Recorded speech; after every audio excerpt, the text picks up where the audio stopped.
বন্যা পরিস্থিতির আরো খবর জানাতে আমাদের সঙ্গে যুক্ত হচ্ছেন সহকর্মী উত্তম রায়।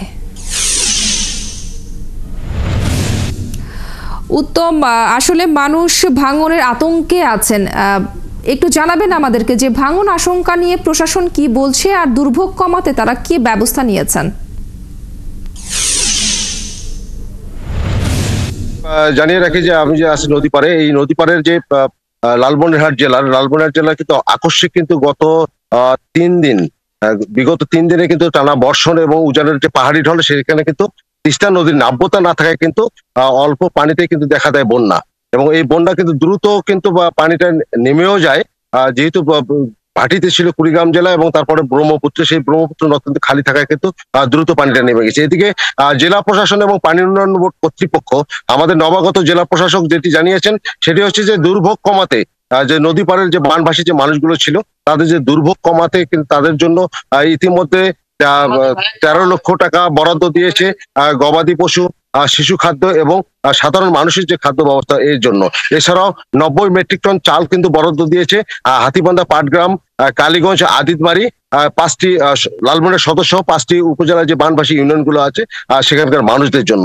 তবে যে ভাঙ্গন যে হুমকিতে রয়েছে সেটি হচ্ছে যে খুনিয়াগাছ, মহিষখোচা, হাতিবান্ধা হচ্ছে ডাউয়াবাড়ি এবং গড্ডিমারি ইউনিয়ন সহ দহগ্রামের একটি অংশ।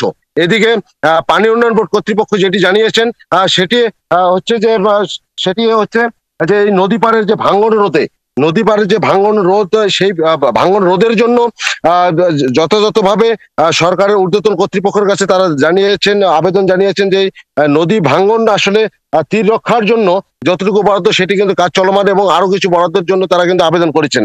এছাড়াও যে নদীর নাব্যতা ফিরে আনতে, যদি গভীরতা ফিরে আনার জন্য যদি পরিকল্পনা বাস্তবায়ন করানো হয় তাহলে কিন্তু এই তিস্তা পারে কিন্তু আগামীতে হয়তো বা আরো এর চেয়ে ভয়াবহ বন্যা হতে পারে। এদিকে বর্তমান সরকারের কাছে যেটি দাবি জানাচ্ছেন তিস্তা পাড়ের মানুষজন, যে যেহেতু বিগত সরকারগুলোর সময় কিন্তু তিস্তা মহাপরিকল্পনা বাস্তবায়ন হয়নি, এই তত্ত্বাবধায়ক সরকারের মধ্য দিয়ে বা অন্তর্বর্তীকালীন সরকারের মধ্য দিয়ে এই তিস্তা খনন হবে, এমনটি কিন্তু আশাবাদ ব্যক্ত করতেছেন এই তিস্তা পাড়ের মানুষ। এছাড়াও যে নদী পাড়ের যে এই যে জুন থেকে এ পর্যন্ত চলতি বছরে কিন্তু 442টি ইতিমধ্যে কিন্তু সরকারিভাবে তালিকা করা হয়েছে যাদের নদী গর্ভে বিলীন হয়েছে বসত ভিটা মাটি। এছাড়াও যে সরকারের পক্ষ থেকে, বর্তমান সরকারের পক্ষ থেকে যত দ্রুত এই যে বানভাসীদের দুর্ভোগ কমাতে যে প্রস্তুতি নিয়েছেন সেটি কিন্তু যথেষ্ট পরিমাণ, এবং এই উদ্যোগের দরুন কিন্তু যে তিস্তা পাড়ের যে বানভাসী যারা ছিলেন তারা কিন্তু অনেকটাই খুশি হয়েছেন।